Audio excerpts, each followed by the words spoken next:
Hey, what's up guys, it's Oakley, and we are going to be doing a multiplayer battle. It's a 3 versus 3, myself playing as Bretonia. Here we're going to be having a bit of a, like an elite core of Bretonian forces. I can go over my troop arrangement real quick. So what do I have? Well, on my left, or sorry, my right flank, the left side of the camera here, I have anchoring my line the Green Knight. So he's going to be positioned on this flank because I knew Norska was in opposition and there were likely to be big monsters and whatnot. So I wanted the right flank to be guarded. So the Green Knight is a great choice because he has high attack, high strength, and he can regen in the forest. So he's going to be holding down this position, meant to blunt the charge of big elephants, take down enemy key units. And so he was going to kind of break that initial charge, and then I had units to come in and reinforce. So that was going to be the men-at-arms with polearms, and then these Jedi in the back, the Holy Wardens of La Maison Telle here, who have both flaming and magical attack, great against ice trolls, etc. So they're going to swarm in close support. And then I had another unit back here, Peasant Bowmen with fire arrows, to either fire in support on the right or in support of the center. Speaking of the center here, I have 2 more archers, one in the front, one in the back, and then I have 2 halberds, or men-at-arms, one with a polearm, and one that's going to be the Beastslayers of Bastogne. These guys are pretty awesome because they have armor piercing and bonus versus large, very good against monsters, so they're held in reserve. I have some Wardens of Montfort. These guys have poison attacks. Oh, can't really click on it. But anyways, that is going to be used to ping the opponents as they move in and really start to drive down their stats. Then in the center I have the Fey Enchantress to buff up various units. I probably want her to buff up these 2 Grail Knights because they're super strong, going to be great for tackling any monsters, but they're going to be taking a beating, so I definitely want her to try and regen on top of them and also give them buffs in terms of armor and attack. So that's kind of my build here. My allies build is going to be the dwarf, so he has a nice front line of these longbeards backed up by 2 of these ethereal lords that are pretty good. They can induce a lot of fear into low morale units like goblins. And then he also has this rune lord that can help buff up his entire front line. In the back he has 2 units of rangers, he has a unit of bolt throwers here and a second one on the right, and then he has 2 of these iron drakes, good for hitting clusters of enemy infantry who will presumably be coming down on the low ground. Then if we pivot to the far left, our last ally is going to be the Chaos player. He has a front line of Forsaken units with the first one, the Demon Spawn. These guys are pretty sweet. They have poison attack as well, and they look really nasty. Let's take a look at them up close. So pretty charge heavy build, backed up by Chosen with great weapons. So a lot of stuff that's anti-infantry, and then again after that it's going to be anti-armor, but he doesn't have much in terms of anti-large. He has 1 halberd unit back there.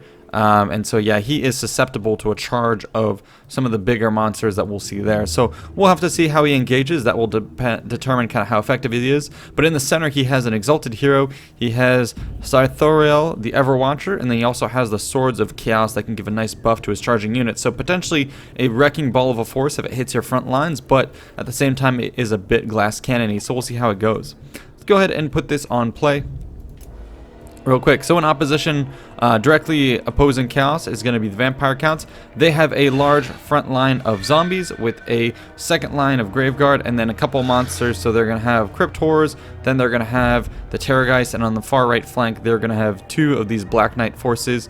So they could go perhaps toe-to-toe with Chaos, really swamp down those Forsaken with zombies, and then strike with some of the monsters around the rear.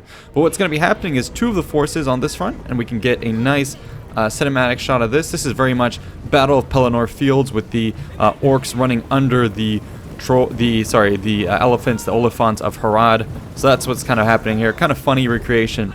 But in any case, it's going to be 2 armies paired up. The Greenskin's going to be pushing forward, and then the Norskin force has brought nothing but mammoths to this battle. So he has 2 of the War Mammoths. He has Wulfric the Wanderer atop his War Mammoth. He has Soul Crusher. And then he has a War Mammoth with the War Shrine. So pretty crazy stuff. Really a heavy wrecking ball. So good thing I brought the Green Knight and other anti-monstrous units.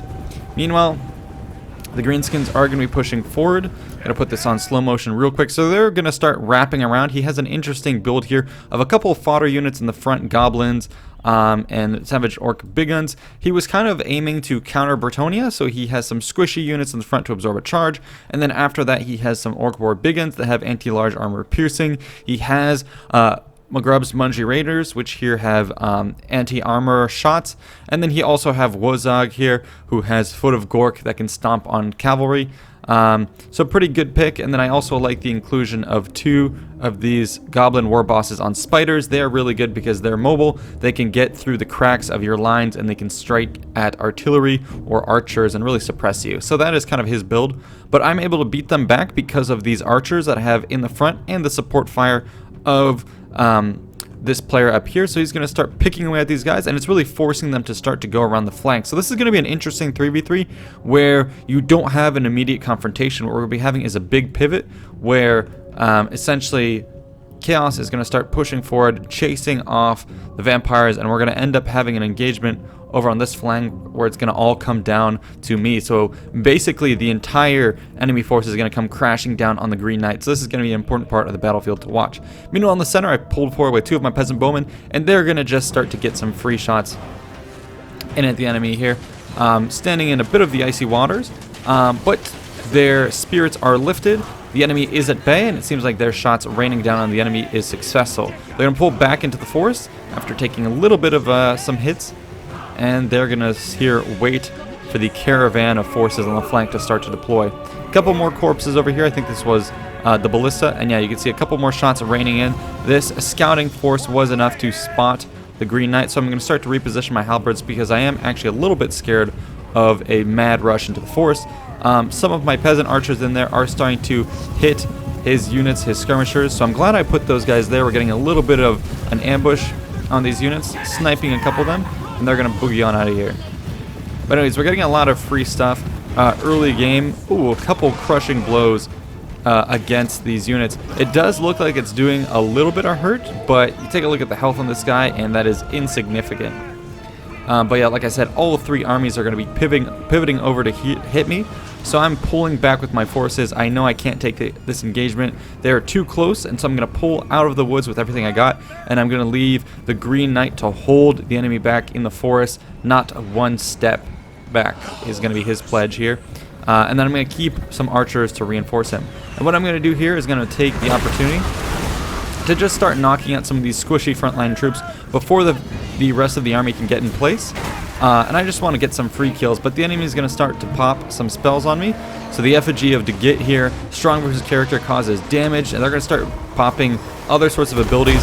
And this is a little bit careless of me. Luckily, one of the shots, the magical spells here, hit the tree, so the cover is helping me out.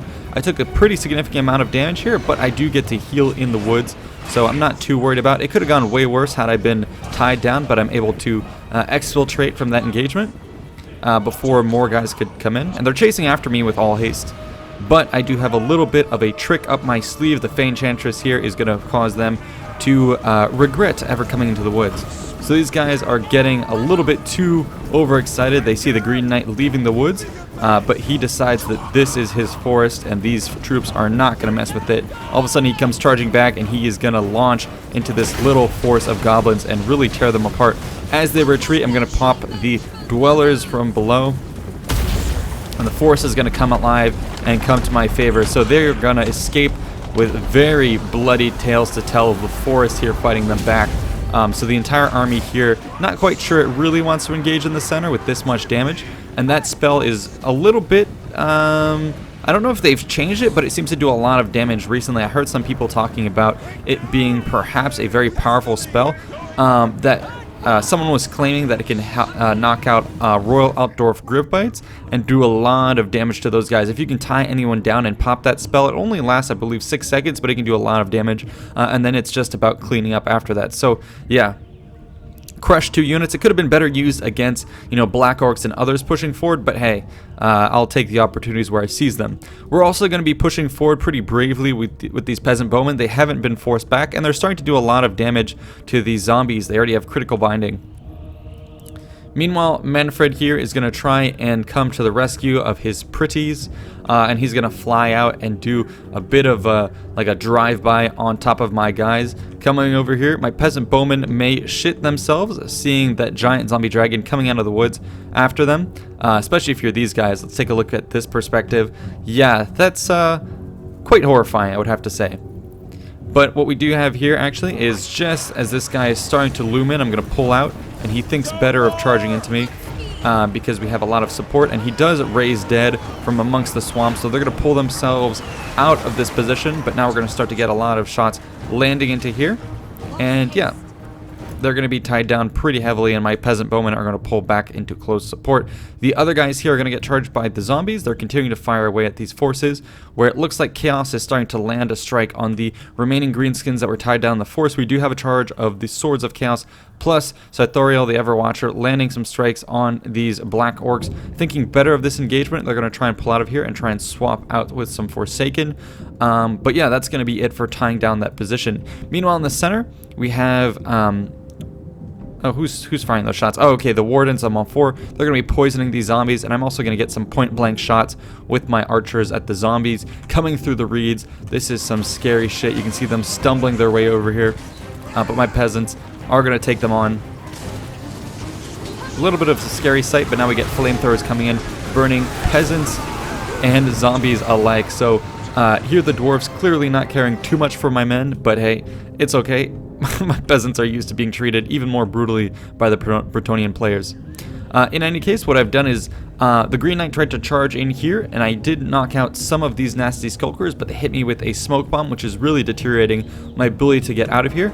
So I'm really slowed down. A Terrorgeist is trying to chase me away. The Green Knight here, again, thinking that he can hold the forest, but the power is being a bit overwhelming, and I'm going to have to pull out here a lot of units in the back, and I just pull out of the forest with covering fire behind him.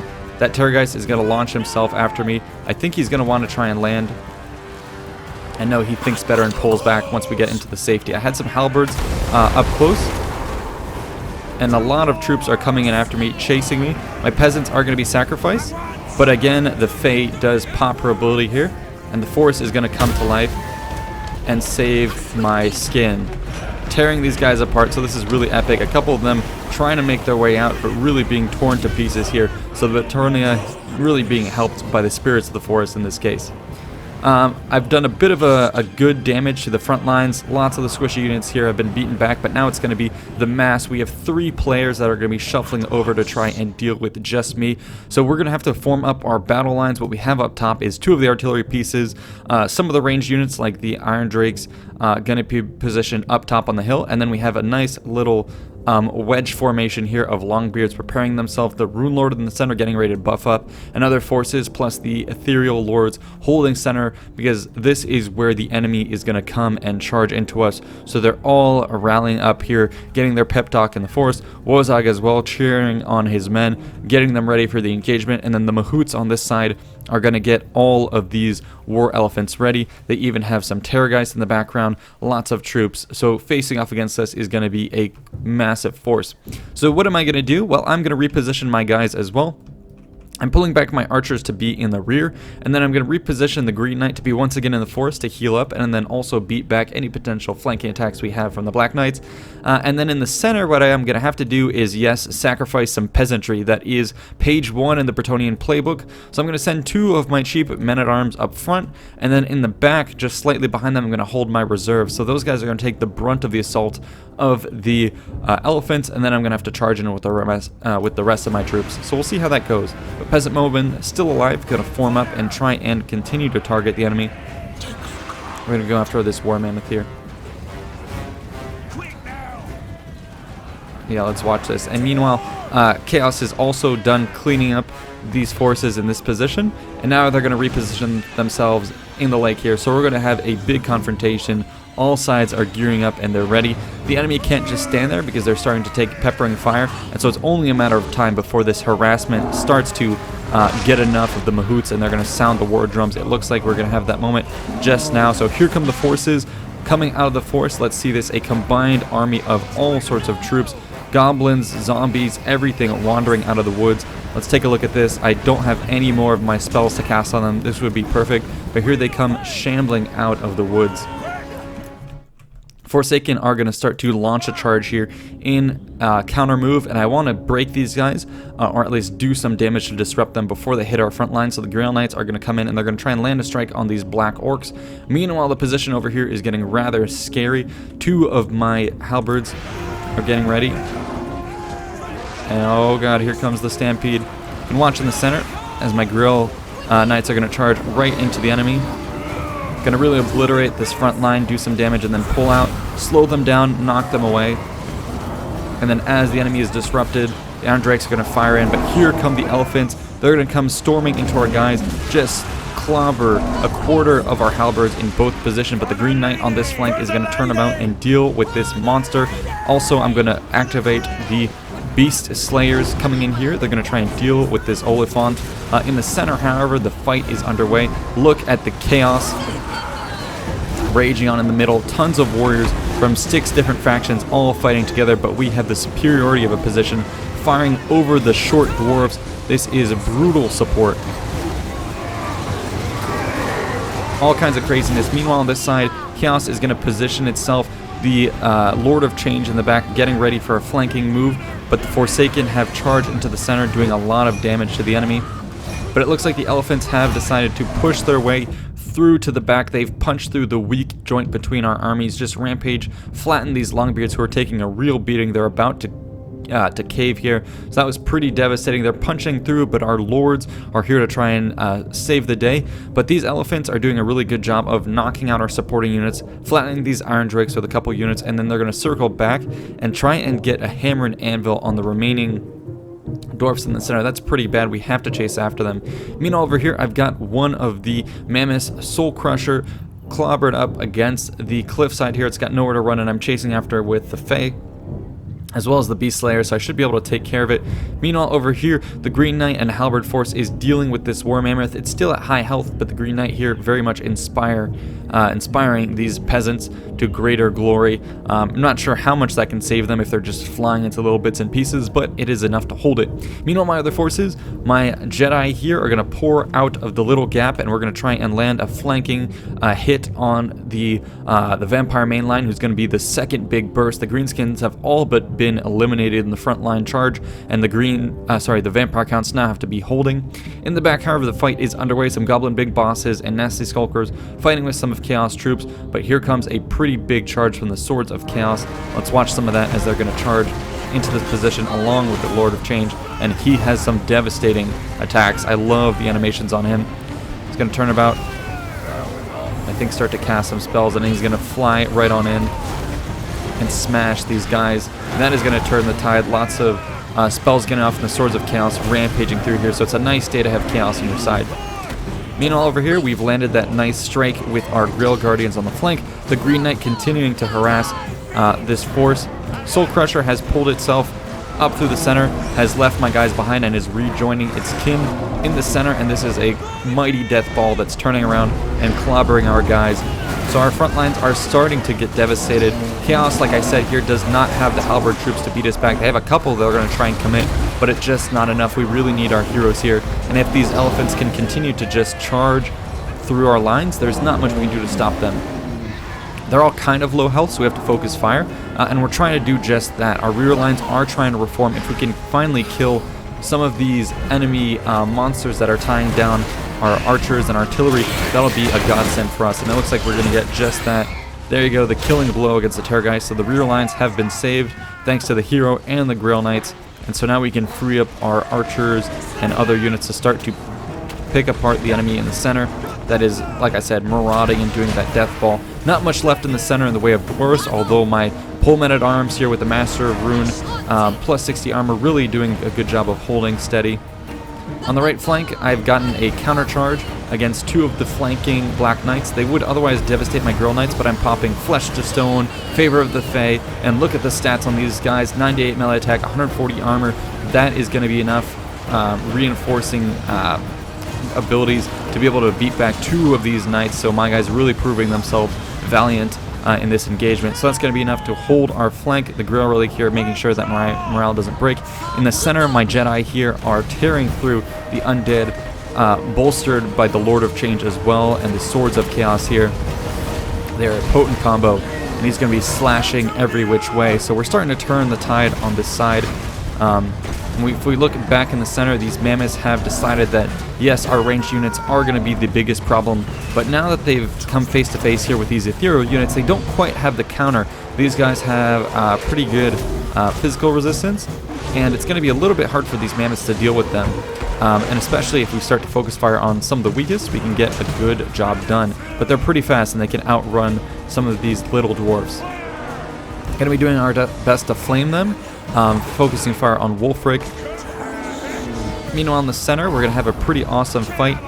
Manfred is at high health here, and he's tearing up the Chaos forces. He's actually all by himself, but here come the Swords of Chaos, going to come back in to save their allies, and the Lord of Change is eyeing this force. Here he comes, like a T-Rex with a 15-mile-an-hour top speed. Oh my god, that's scary. Flying over here and landing a crushing blow on Manfred. Let's take a look at his health, and Manfred is super low. That Lord of Change is going to strike quite the blow on Manfred, and now, oh my god, his health just went super low, and boom, he gets crushed in no time. That's a reason you don't mess with the Lord of Change here and his Chaos forces. He's going to pounce on this prey, and yikes. The rest of the vampire counts are going to start to crumble at this point, and with that we're going to secure victory. The vampires were kind of the last major force holding strong, and with that, with Wolfric going down in the center, I believe the rest of the mammoths are going to see their way off the battlefield. So that is it for this engagement. I hope you guys enjoyed. Let's go ahead and look at some of the final stats. I think that played out really well. It was a bit of a small army size, but the tactics nonetheless were very fun, and it was cool that we had that bit of face-off in the very beginning. Typically 3v3s just get a big charge and a mess in the center, but I think this one had a nice positioning standstill in the beginning. Let's take a look at the different forces. So Clan Angron doing pretty good. Longbeard's doing a great job of holding the line. A lot of that due to the Rune Lord buffing up their stats, allowing them to take that brutal charge. These guys, not that many kills, but if you consider the XP rank that they got, they were probably sniping valuable targets. They may have helped finish off a mammoth or two, perhaps sniping some of those crypt ghouls, and then other forces like that, or sorry, crypt horrors. But yeah, it looks like they did a good job of taking apart some of the key enemy forces. Same thing can be said by King Lun. I think they were doing a lot of damage against the mammoths, so those guys are pretty useful. As for my guys, the main killers were actually going to be some of my Jedi here, and also the Grail Knights charging into the enemy infantry and cleaning up, as well as the Green Knight with a lot of easy kills against some low-level troops. So overall, I held my own, and I had a good amount of men remaining. Dwarfs had most of their guys decimated, but the heroes stood strong. So at the end of the day, it was a game of heroes, it would appear. Chaos here actually had a fair amount of troops left, and I'm really surprised. The Swords of Chaos here are doing really good. I think he used them excellently, moving around with this rapid Lord of Change, as well as the Swords of Chaos and this hero. They were quite the wrecking ball, and there is some synergy between the Swords of Chaos and your heroes. I believe they have an ability that gives extra physical resistance to your lords if they're in close proximity, so they make great hammer and anvil and mobile strike forces. So that was really cool. So Chaos, like I said, could have been glass cannony, but was used to great effect in this fight.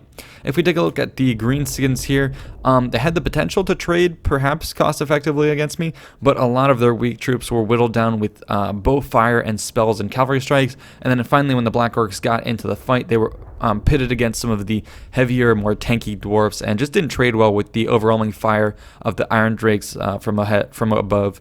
Same thing with the Lords here, not doing too well. The spells that he had at his disposal didn't do much.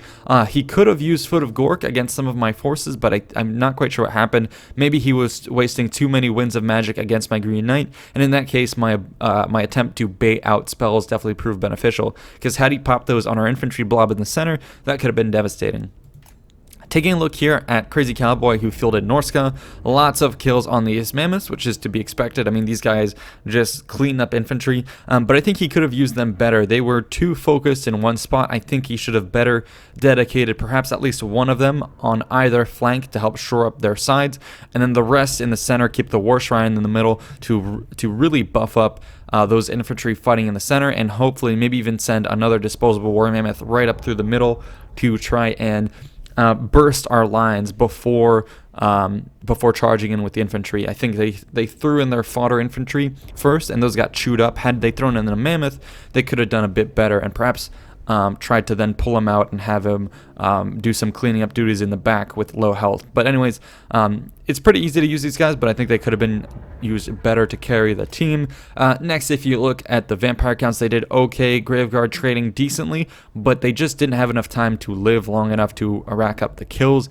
They could have, Graveguard here, they could have probably cleaved through our dwarves, but I think Manfred von Karstein just wasn't popping the right amount of spells to shore up his guys. I didn't see that many raised dead abilities. He used 1 or 2 on our peasants in the front lines early on in the fight, but he should have really saved those until later in the battle when the enemy troops were charging our front lines. Manfred should have flown overhead, popped some zombies in our rear lines, and had a complete envelopment to suppress our archers, to suppress those iron drakes, and really allow for the charge up through the center. So our opponents didn't quite have the synergy they were looking for, whereas our guys in the end of at the end of the day perhaps did. So that is my takeaway for this. Hope you guys enjoyed. Stay tuned for more and check out my other videos, and definitely please head on over to my Facebook and Twitter pages. I'll link those below, where you can check out progress on our documentaries, and if you ever feel so inclined, to check out our Patreon page where you can support the production of documentaries. All the funds goes to hiring artists and researchers. So yeah, check those out definitely.